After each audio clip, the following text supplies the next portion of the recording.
probably an extra 1 million storage. It's pretty cool. You can use this as a metal detector. You can use this.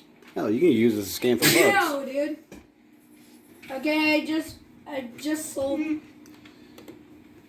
What color are you at, Dana? YouTube video. Hey, Tychus. Instead of you hiding a microphone there, you just happen to see me. Chill, dude. Oh, mine's bigger than that. And then I started lying.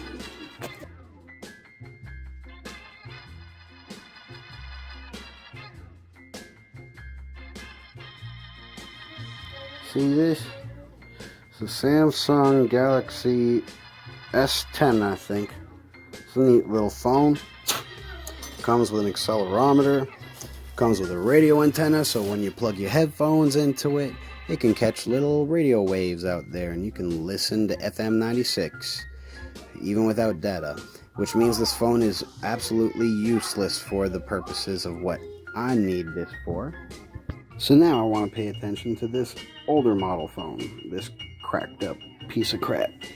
I'm just kidding, it's my son's phone. Now this one doesn't have a radio antenna. Instead it has a magnetic sensor, a magnetometer.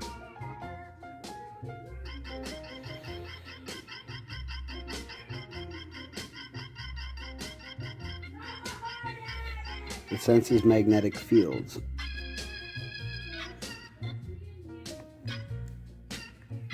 Why is that important? Because in a world full of computer chips, there are magnetic fields absolutely everywhere.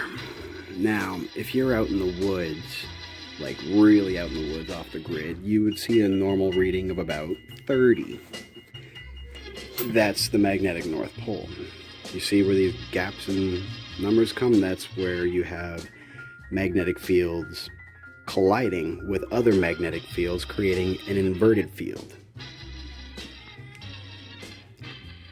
This can also be used to find bugs, such as my ancient ass tape deck at the very back there. See that instant jump in micro Teslas, EMF fields. Put it up to a speaker. Ooh. Now you see, notice how the number's still high? That's because the ions from that speaker are still with the phone. We have to recalibrate.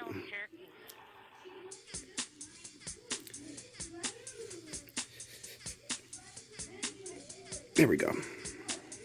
We just shook off the magnetic field. Ah, damn it, my pants are falling down. In case you're curious, what's it like outside in the city? Well, as soon as I remember my son's password, there we go. Shake it off for recalibration.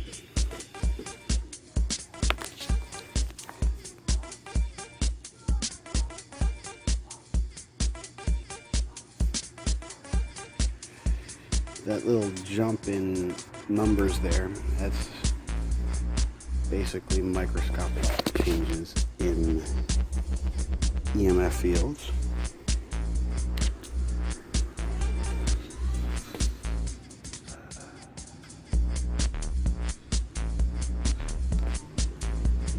This bike is ferrous. It takes away the ions. Now, you want to see the technology that they're saying is in these vaccines? Now, the only way that RFID, that little nanobots in vaccines can realistically work in modern science is through RFID impulses or near field communications, NFC. Near field communications is where two devices, when very close to each other, send secret messages to each other through magnetic impulses, using the magnet sensor as a way to distribute messages. This is an RFID writing and reading device using the same technology as realistic nanobots can take. Fob keys for bus transfers use the exact same technology. So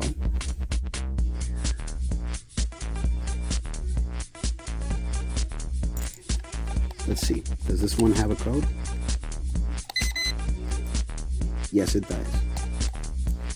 Let's see if we can find one that doesn't have a code. It's got a code. Okay. If I put this up to it,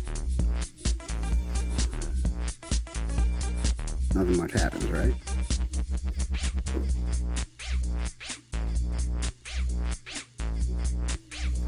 That's because it's right next to the sensor. What it's doing is RFID works by taking away ions from the reader, but at a certain rate, always maintaining its same negative ionic frequency. Reader is the opposite. It is full of negative ions. It's just trying to give them away, and that's how it works. If it gets back a certain amount of ions from the device, and the device calls back the exact same amount of ions, then the frequency is correct. That is how RFID chips are used for tracking. So, what does all this have to do with us? How can we take all this information and apply it to testing whether or not we have something in our blood? Well, for one thing,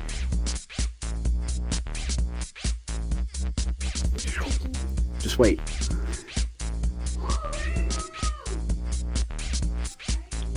He's reading positive ions. There's nothing emitting a signal from him. My phone's gonna die. I gotta charge it in 15 minutes. Now, we have one problem with all this information. It could very well be corrupted because in modern technology, there's so much shit emitting EMFs all around us. I was giving her a new You could say somebody pinging my Wi-Fi could have emitted one of them signals. Well, we have a way of trying to get around that. You ever see the movie Animated State? Or that episode of The Simpsons where they buy a Russian mail-order bride off the dark web? You ever notice how it looks like they're about to do a cage match on WrestleMania? They didn't do that just because it looked cool. He's not going to want to go in the cage, okay? Trust me. See, right now we're on 42 on this table, right?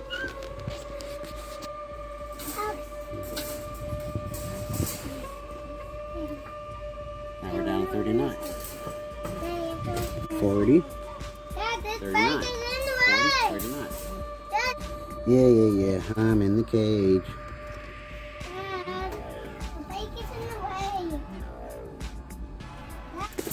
See what happens when the phone is outside.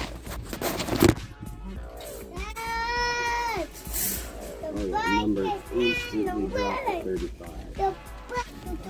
This was still receiving interference from the phone that's recording this. 37, 38, 39. That's a positive ion transfer. Not a negative ion transfer, which is what's needed for RFID. What's wrong, baby girl?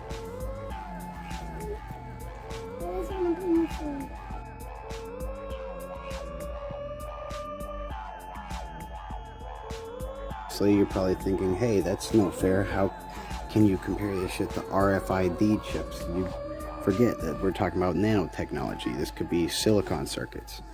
Well, challenge accepted, matey. I'll rip this off one of my old decommissioned controllers.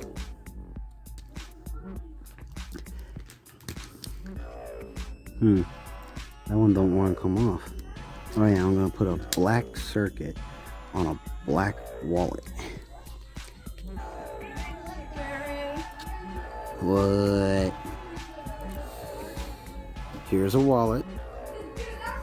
Here's a microprocessing integrated silicon semiconductor circuit chip on top of a wallet the size of a breadcrumb.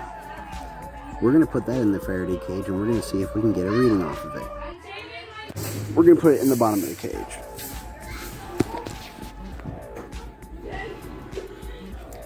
Where it may be a little bit hard to read the numbers, you'll just have to bear with me. And if you don't want to, tough titties.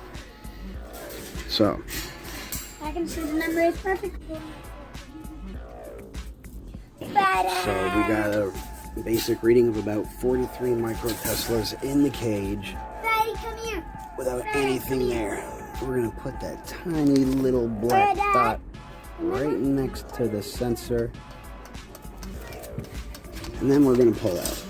Remember we said the number was 43. No, I said the number. Instantly, the number has jumped between 40 and 41, 42. That's because, since it's a Dad. carbon metal oxide semiconductor that little microprocessor is made out of, Dad. Dad. it alternates its frequency. And no, we still don't have any subscribers. So, can you possibly read them if they're all inside your body?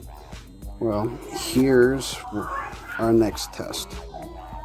They don't know much about the gravitational pull of magnetic fields, but what they do know is that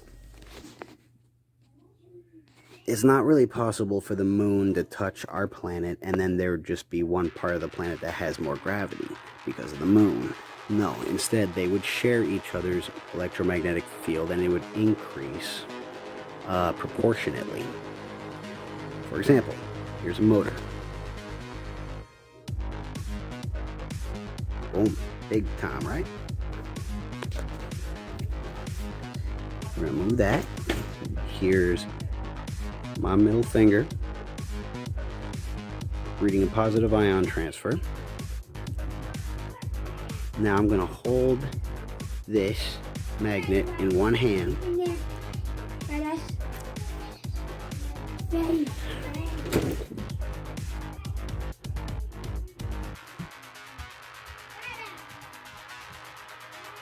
See that?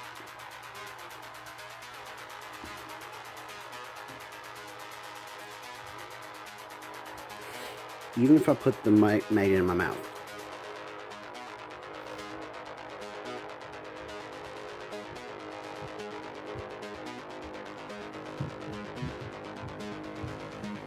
Crap. Remember, 33. See? Shake it off.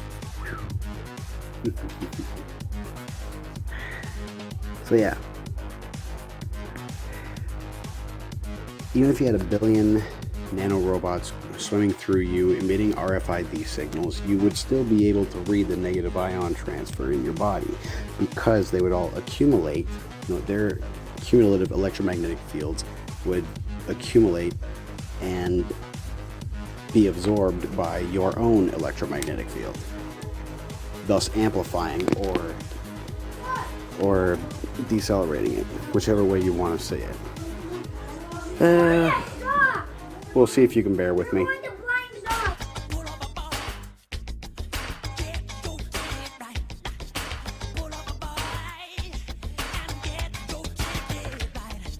Those who want to get all technical and realize that I only had one control subject and one test subject, but not two test subjects. Here we go. See, it's a positive ion transfer. Pretty fucking high. She's had her second dose.